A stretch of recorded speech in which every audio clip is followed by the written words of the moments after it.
For Anne Gregory. When the Beatles sang All You Need Is Love, the world collectively lost it. Such a passionate song that speaks to all of us so deeply. How can we not lose our heads? It is true, amazing, and speaks to us on a fundamental level. But I want to take a step back and ask you an even more important question. What is love? And why do we love? I don't think anyone really needs a definition of what love is. We have all loved and we continue to do so. But how do we fall in love with people? Beauty, appearance, wit, humor, intellect, who knows what? But what do men generally look at? Yeats talks about this in his poem For Anne Gregory.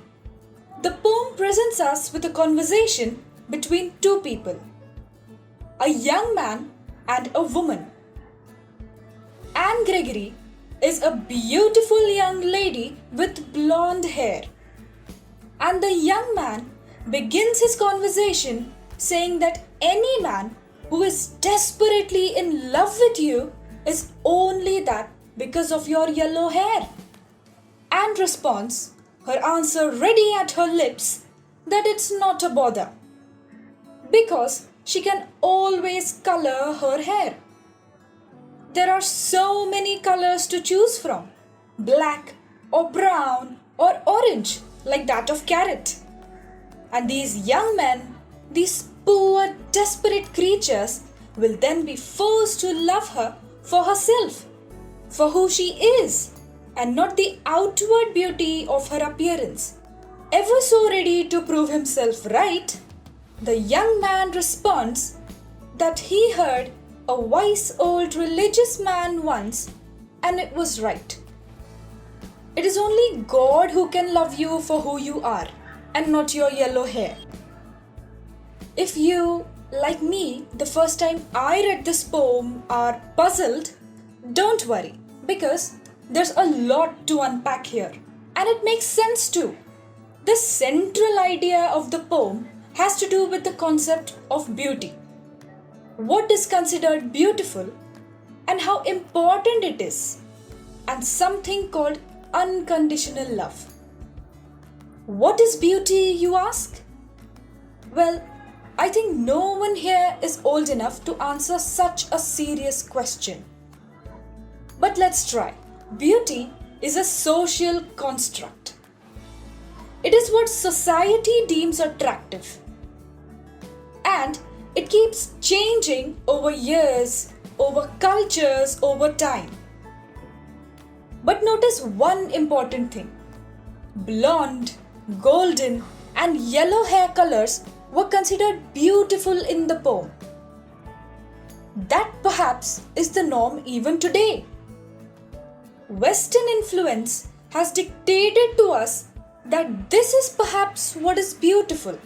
What does it mean for people like you and I with darker hair? It's clear from the poem we are not conventionally attractive, or so the poet seems to suggest. After all, if Anne does have dark hair, she won't be beautiful anymore, and therefore men will be forced to look beyond. Do you agree with this categorization of beauty? Of that which is attractive and unattractive? You might say, but this is also subjective. Precisely. If it is so subjective, should it really be important to love anyone at all? Love is freeing, isn't it? It is supposed to be revolutionary. Love doesn't see any color. It doesn't see any discrimination. Why then should it see the trappings of what people consider attractive at all?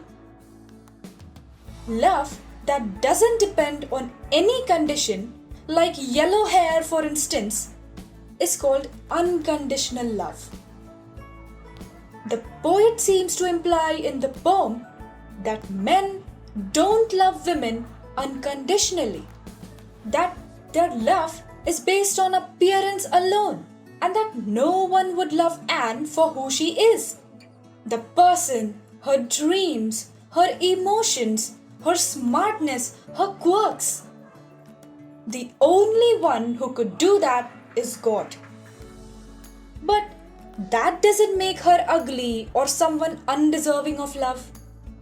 If anything, Yeats implies two things: that Anne is indeed beautiful and must not settle for anyone who doesn't love her for who she really is. What do you think about beauty and love? Do you agree with Yeats? Do let us know. And perhaps stop yourself from judgment the next time to critique someone for their looks.